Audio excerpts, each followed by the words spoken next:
नमस्कार प्रिय विद्यार्थियों। और आज हम एक नया अध्याय शुरू करने जा रहे हैं। देखिए, दिल्ली सल्तनत और मुग़ल साम्राज्य ये हमने सारे कंप्लीट कर लिए और मराठा भी कर लिए। और इनमें से एक बचा था जिसके अंदर उसमें ये शामिल था जो हमारे बहमनी साम्राज्य है ना, विजय साम्राज्य। वो क्या थोड़ा बाकी रह गए, उसके बारे में बात करेंगे बाद में। और थोड़ा सा आधुनिक भारत के बारे में बात कर लेते हैं कि भाई किस प्रकार आधुनिक भारत के अंदर यूरोपीय जो कंपनियां थी उसका भारत में आगमन हुआ था। मतलब वो भारत के अंदर आई थी, कौन कौन सी कंपनियां थी, कौन सी पहले आई थी, कौन सी बाद में आई थी, और आने के पीछे क्या कारण थे, वजह थे, वो सारी की सारी जानकारी देखेंगे।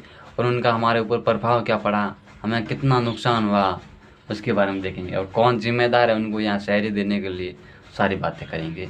और हम एक नया अध्याय शुरू कर रहे हैं जिनकी लगातार कला से चलेंगी, लगभग बहुत बड़ी कला से चलेगी क्योंकि ये बहुत बड़ा अध्याय है। ठीक है ना, आधुनिक भारत का। चलो देखें आधुनिक भारत।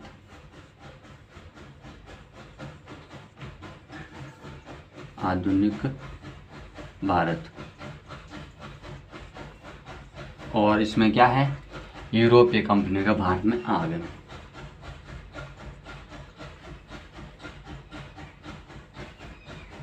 यूरोपीय कंपनियां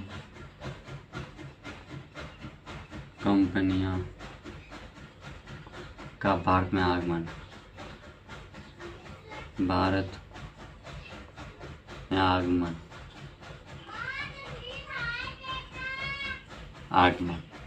ठीक है ना, ये बात है इनकी।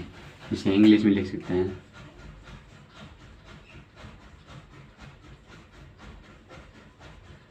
अरेबिल ऑफ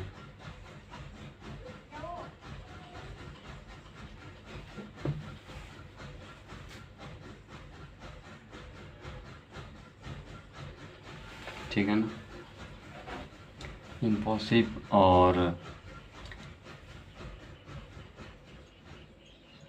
इम्पॉसिबल हो गए। और इसके बाद एक और आता है कंपनीज इन इंडिया, है ना, ये कंपनीज इन इंडिया क्योंकि इंग्लिश कम आती है ना, इसलिए देखना पड़ता है वो की है। अब देखिए, यूरोपीय कंपनी का भारत में आगमन यानी कि आधुनिक भारत। हमें ज़्यादा इंग्लिश पर ध्यान नहीं देना, हमारा काम है इतिहास जानना। क्योंकि जब इतिहास की बात करते हैं तो इतिहास में ज़्यादातर ध्यान होता है, इंग्लिश में कौन ध्यान देगा, है ना। तो हम इतिहास के बारे में भी जानेंगे। देखिए, आधुनिक भारत के अंदर यूरोपीय कंपनियाँ एक इस प्रकार कंपनियाँ थी जो एक व्यापार के क्षेत्र में आई थी। उनका काम था बस व्यापार करना। बट वो यहाँ पर कंपनी स्थापित कर दी और कंपनी से धीरे धीरे वो शासन स्थापित करने लग गए। क्यों करने लगे, क्योंकि कंपनी से उन्हें मुनाफा हो रहा था। और जब कंपनी से मुनाफा होता था तो वो ज़्यादातर पैसे में से, जब वो सामान यहाँ से खरीदती थी, कच्चा माल यहाँ से खरीदते थे, तो इनमें से ज़्यादातर टैक्स से वो राजाओं को देना पड़ता था। तो उन्होंने लगा कि यार इतना माल हम यहाँ से खरीदते हैं और इनमें से राजाओं को दे देते हैं, तो तो फिर हम ऐसे करते हैं, हमारे यहाँ पर कंपनी लगा देते हैं और सारा काम हमारे यहाँ पर होना चाहिए। फिर हम शक्तिशाली बन जाएंगे, फिर राजा को क्यों टैक्स देंगे। और यदि राजा आनाकानी करेगा, है ना, अपनी वो दादागिरी बताएगा, तो हम उसके युद्ध कर लेंगे कि हमारे पास में पावर होंगे। और पावर कब आएगा, जब हमारे पास में पैसा होगा।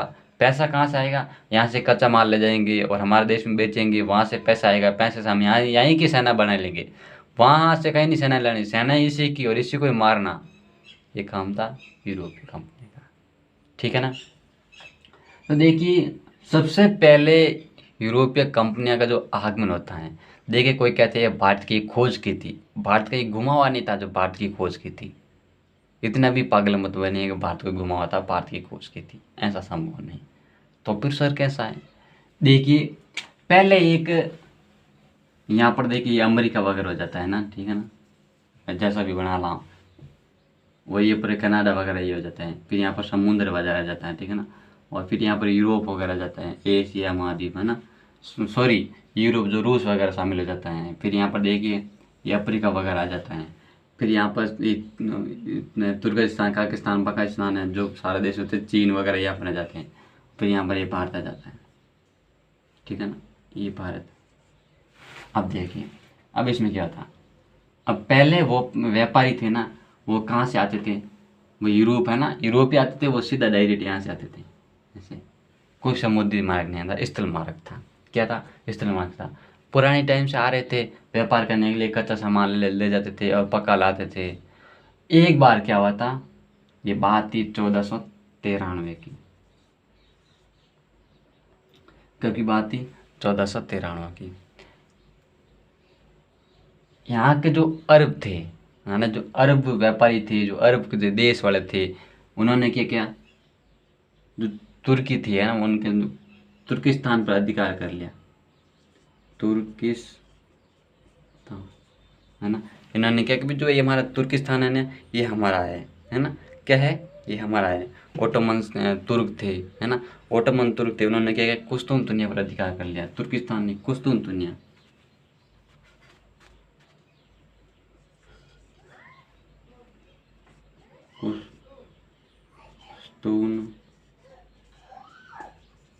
कुस्तुनतुनिया, कुस्तुनतुनिया पर ओटोमन साम्राज्य का अधिकार।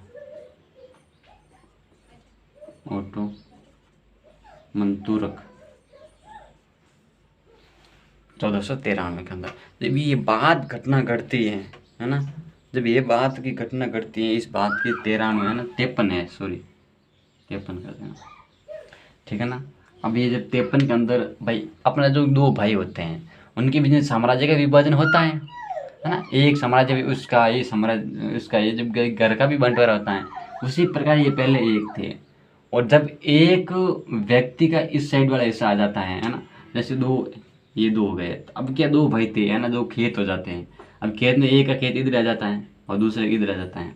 अब दूसरे वाला क्या कहेगा, इनका रास्ता ये जाता था ना, है ना, ये जाएगा ना, ये इसी से खेत, जब इनका रास्ता ना ये जाएगा इस खेत में, तो ये मतलब कौन सा रास्ता, इन रास्ते से होकर गुजर के जाएगा। फिर इसे क्या क्या बोल देगा कि भाई नहीं, तू नहीं जा सकता। किसको बोलेगा? इसको बोलेगा कि तू मेरे राह खेत से होकर नहीं जाएगा। तो फिर क्या करना है, इसको पहुंचना है यहाँ पर। किसको पहुंचना? इस ए नाम का व्यक्ति और ए बी, ए को जाना है यहाँ पर। अब पहले ये डायरेक्ट चला जाता था, क्योंकि भाई का खेत था, पिताजी का खेत था, वो जाते थे अगले खेत में दोस्त से मिलने के लिए। अब वो दोस्त से मिलने के लिए जाएगा, फिर ऐसे घूम के जाएगा। ये था ओटोमन साम्राज्य तुर्क, जो कि कुस्तुनतुनिया पर अधिकार कहते हैं। अब ये क्या कर, कुस्तुनतुनिया पर अधिकार कर लिया, जो दूसरे इनके जो भाई वगैरह थे, है ना, भाई मान सकते हैं, या पर उनके जो साम्राज्यवाद थे, जो साम्राज्य का विभाजन हुआ था, ये क्या कर दे, इधर पड़ गए। अब जो यहाँ पर पड़ता है इंडिया वगैरह, आगे पड़ जाता है कि यहाँ नहीं आकर फिर इन्होंने कोई दूसरा रास्ता खोजा, और वह दूसरा राजा यहाँ होकर ऐसे घूम के आता था, ऐसे, क्योंकि यहाँ पर ये अफ्रीका पड़ जाता है ये वाला, फिर ये ऐसे घूम के आएंगे, ऐसे घूम के ऐसे। फिर कुछ समय बाद में, काफ़ी समय बीतने के बाद, अंग्रेज ये काम करेंगे, यहाँ से एक नहर बना दी, जो सुएज नहर। काम बहुत टड़क लेंगे, ठीक है ना। तो ये इनकी प्रक्रिया थी। पहले कौन आया था? Vasco D gamma.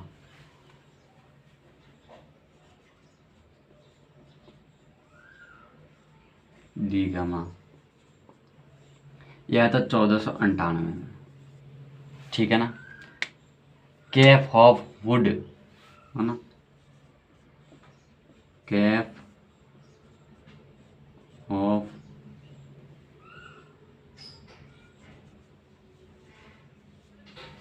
Cap of Good, है ना, केप ऑफ वुड कहाँ पर आया था?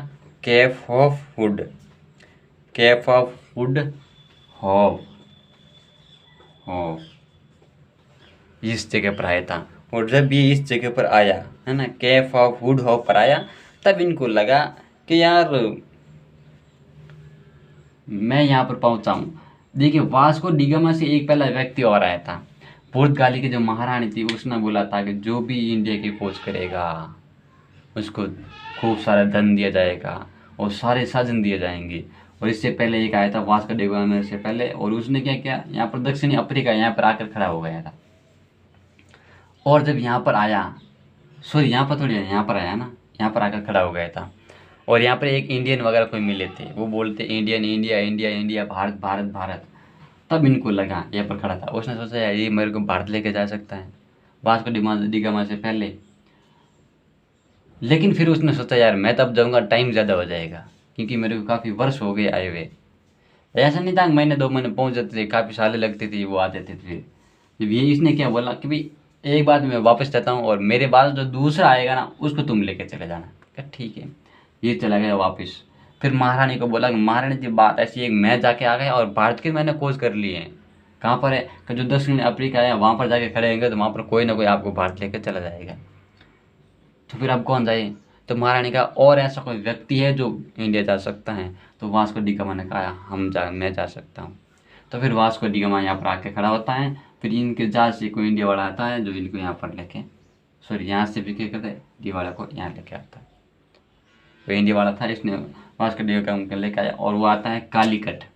कहाँ पर आता है? कालीकट। कालीकट आता है। कब पहुँचता है? 1498 मई, 1498 मई, ठीक है ना। वो कालीकट का राजा कौन था? जमोरिन। ये राजा की उपाधि थी भाई, जमोरिन। इसने बहुत बड़ा स्वागत किया था और यहीं से भारतीय राजा की सबसे बड़ी गलती थी। और इससे हमें यही सीख मिलती है कि कभी भी इस तरह की गलती हमें नहीं करना चाहिए। इतिहास का मतलब ये नहीं है हमें केवल कोई नौकरी चाहिए, बट नॉट ये इम्पॉसिबल हमारी नौकरी, लेकिन हमें हमारे जीवन के लिए आवश्यक है कि हम इतिहास को समझें और इतिहास को समझ के ऐसी गलती हम दोबारा ना करें। ये हमारे लिए भावी जो हमारी सोच है वो एक मतलब कि एक हम स्रोत कह सकते हैं, हमें जो शिक्षा मिलती है इसे यही मिलती है, ठीक है ना। इसने यहाँ पर गलती कर दी और किसी को जो पहला व्यक्ति आता है उसका आप इस तरह स्वागत करेंगे तो उसका आपको परिणाम भुगतने के लिए तैयार रहना पड़ेगा। और इसी एक की वजह से इंडिया 350 वर्ष तक पुर्तगालियों से परेशान था, गुलाम रहा था। मतलब जो गोवा है ना, गोवा है, लक्षद्वीप है ना, जो दादर नगर हवेली है, जो ये सेवाड़ा क्षेत्र है ना, इन पर काफ़ी समय तक परेशान होते थे। गोवा, दमन, दीव है ना। तो यहाँ पर देखिए फिर इसके बाद में हो गया ना, जमोरिन ने इसका स्वागत किया। यहाँ पर इसने क्या किया, कसम जो काली मिर्च वगैरह होती है सारी इसने ले ली और वापस चला गया। और जब यहाँ पर काली मिर्च लेकर वापस देश में गया तो इसने कम 50-60 गुना इसने मुनाफा पाया था। जो चीज़ 1 रुपये में यहाँ पर खरीदी थी वो 60 रुपये में बेची थी। आप सोच सकते हैं इसने कितना ना कितना मुनाफा पाया होगा। फिर इसके बाद में एक और आता है नया, इसके बाद में एक नया आता है कैब्राल। क्या आता है? कैब्राल। कैब्राल इसने कहा भाई हम जाएंगे, है ना। कैब्राल ने क्या कहा, हम जाएंगे। और जब ये कैब्राल आता है इंडिया की खोज करने के लिए, है ना, इंडिया की खोज तो हो गई थी, पेडो अल्वारेज कैब्राल, पेडो अल्वारेज कैब्राल, पेडो लिख देता है, पेडो अल्वारेज कैब्राल, ठीक है ना। तो ये आपको नाम याद रहेगा ना, पेडो अल्वारेज कैब्राल, कैब्राल, है ना। इसने क्या किया, ये दूसरी बार ये आता है 1500 में। कब आता है? 1500। इस समय ये आता है भारत में। और जब ये भारत में आता है वहीं कालीकट में आता है और वहाँ आकर और भी काली मिर्च वगैरह खूब लेता है ना, काली मिर्च वगैरह खूब लेते हैं। फिर काली मिर्च लेके चला जाता है। फिर वापस इसने सोचता है कि यार मैं इस प्रकार काली मिर्चें ले जाऊंगा और क्या पता मेरे से कोई बीच में से लूट लेते हैं, मेरे को कभी सस्ता सामान मिलता है तो फिर मैं कहाँ एक साथ लेके जाऊंगा। तो भी इसने एक अपने को स्थान वगैरह यहाँ पर ढूंढा कि नहीं यार मेरा कुछ स्थान होता है, मैं यहाँ पर स्थान तय कर लेता हूँ, फिर यहीं से कुछ सेना वगैरह यहाँ पर रख लूँगा, कोई मेरे लूट वगैरह ना करे, ठीक है। तो इस प्रकार के तो इसने एक काम किया था, यहाँ पर अपनी कोई कंपनी में मतलब कंपनी की तरह एक कोई है ना सेना वगैरह थोड़ी सी इकट्ठी की थी। कंपनी अभी बाद में स्थापित करेगा, लेकिन थोड़ी सी सेना यहाँ पर इकट्ठी कर ली और फिर यहाँ से कच्चा माल वगैरह लेकर चला जाता और वापस वहाँ पर पहुँचाता। फिर इसने बाद में एक और 1530 के अंदर कन्नूर, है ना, 1503 में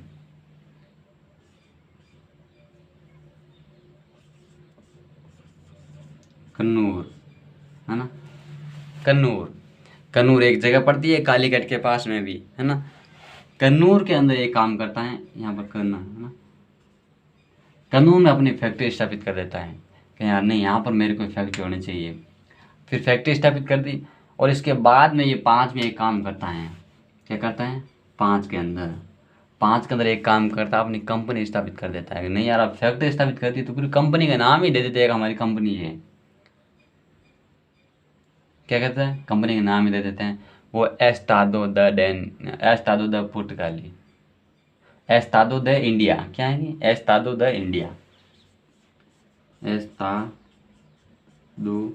द इंडिया, इंडिया।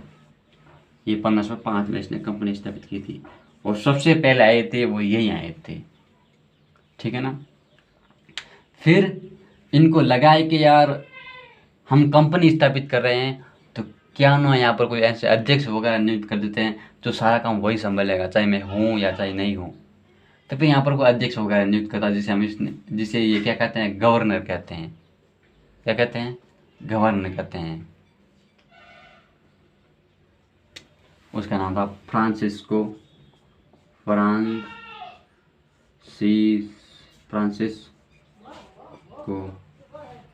डी अल्मोड़ा,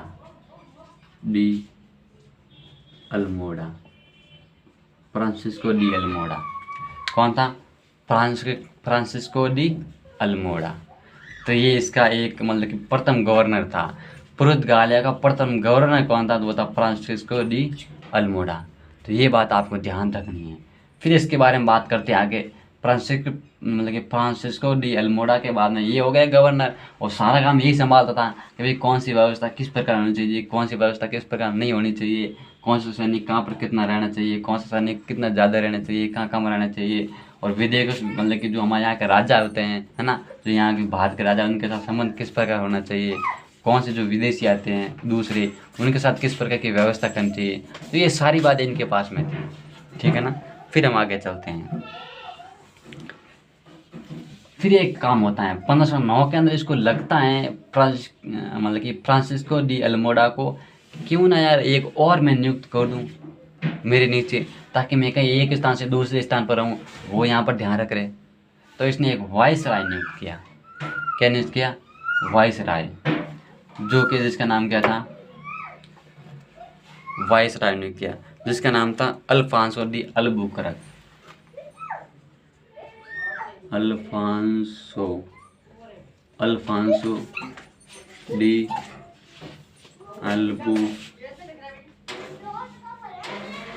अल्बुकर्क, ठीक है ना। अल्फांसो डी अल्बुकर्क, ये इसका नाम था। जब ये अल्फांसो डी अल्बुकर्क जब इसका शासन पर संभालता है, वाइसराय बनता है, उस समय ये गोवा का जो बीजापुर के जो सुल्तान थे उनसे युद्ध करता है और गोवा को छीन लेता है। तो गोवा प्रथम एक वो क्षेत्र था जो डायरेक्ट पुर्तगालियों के अधीन गया था। इंडिया का वो प्रथम क्षेत्र जो डायरेक्ट पुर्तगालियों के अंदर गया था, विदेशी के अधीन गया था, तो वो ये था गोवा। और गोवा ही में एकमात्र ऐसा राज्य है जो सबसे बाद में स्वतंत्र हुआ था। तो क्वेश्चन ऐसे पूछ सकते हैं, ऐसा कौन सा जो भारत का राज्य जो सबसे पहले पुर्तगालियों के मतलब विदेशियों के अधीन हुआ था और सबसे बाद में वो छूटा था, कंपनी का अधीन था, सबके बाद में छूटा था। तो ये यही है, इसके बारे में आप ध्यान रख लेंगे, ठीक है। तो देखिए, इससे पहले एक और बात थी फ्रांसिस्को डी अल्मोड़ा की। इसने एक युद्ध किया था। कैसा? गुजराती थे और मिस्र थे, है ना, और इसमें से और एक मिल के इनके साथ में युद्ध हुआ था, गुजरातियों के साथ में और मिस्र के साथ में। ये क्या, इनकी जो सेना जो मतलब कि कच्चा माल वगैरह थे, किसके? इस अल्मोड़ा के, है ना, इनके कच्चे माल को ये लूटने की कोशिश कर रहे थे। इसने एक विरोध किया था और युद्ध किया था, जिसके अंदर उनको पराजित किया था। गुजराती और ये जो इनके सामने वाले थे, गुजराती और मिस्र थे, दोनों को पराजित किया था किसने? अल्मोड़ा ने। इनका ये भी युद्ध था। फिर ये गोवा पर विजय प्राप्त कर लेते हैं, और इसके बाद में 1551 के आसपास ये क्या करते हैं, वहाँ पर डायरेक्ट वहाँ पर भारत के अंदर वो कंपनी स्थापित कर देते हैं गोवा के अंदर, है ना। गोवा को राजधानी बना देते हैं अपनी, है ना, अपनी राजधानी बना देते हैं गोवा को। तो ये इनका था। ठीक है ना, इस प्रकार था। फिर और बात करते हैं कि सारी विदेशी कंपनियां कौन कौन सी थी, है ना, सारी विदेशी कंपनियां। तो सर हम देखिए, एस्तादो द इंडिया थी, वो पुर्तगालिया की थी, है ना। एस्तादो द इंडिया पुर्तगालिया की कब कंपनी बनी थी, वो 1500 में बनी थी, है ना। फिर इसके बाद में ईस्ट इंडिया कंपनी जो 1600 में बनी थी। फिर वेरिंदे, कौन सी, वेरिंदे इंडिया, है ना, क्या कंपनी नाम था, वेरिंदे ओस्ट इंडीसे, वेरिंदे ओस्ट इंडीसे कंपनी। देखिए, वेरिंदे ओस्ट ईस्ट इंडीजे कंपनी, ये थी डच की, किसकी थी, डच की थी ये। वेरिंदे ओस्ट ईस्ट इंडीज कंपनी डच की थी 1602 में। कब थी, 1602 में। तो ये बात आपको ध्यान रखनी है। और इसके बाद में जो कंपनी दी थी वो डेनिश ईस्ट इंडिया कंपनी, 1616 के अंदर डेनिश की, Danish east India company, Danish east India company, ये 1616 के अंदर, ठीक है ना। हो गए डेनिश ईस्ट इंडिया कंपनी, और 1600 में होगी। फिर 1664 के अंदर एक और कंपनी स्थापित होती है। कब होती है, 1664 के अंदर, कि अभी कंपनी देश हिंदी से, है ना, और इस लरेसन कहाँ लिखा, यहाँ यहीं पर लिख देते हैं।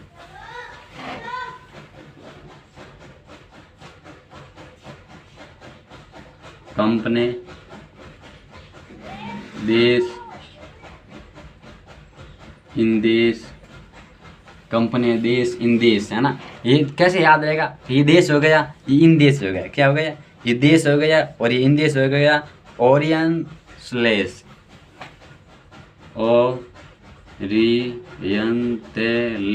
ओरियंटलेस, है ना।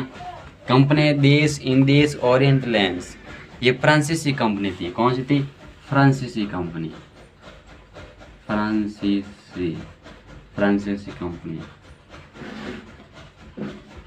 कंपनी देश इन देश ओरियंस फ्रांसीसी कंपनी।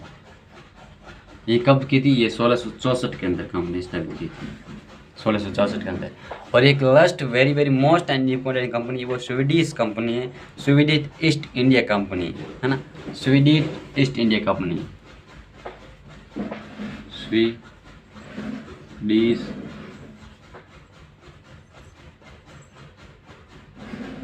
ईस्ट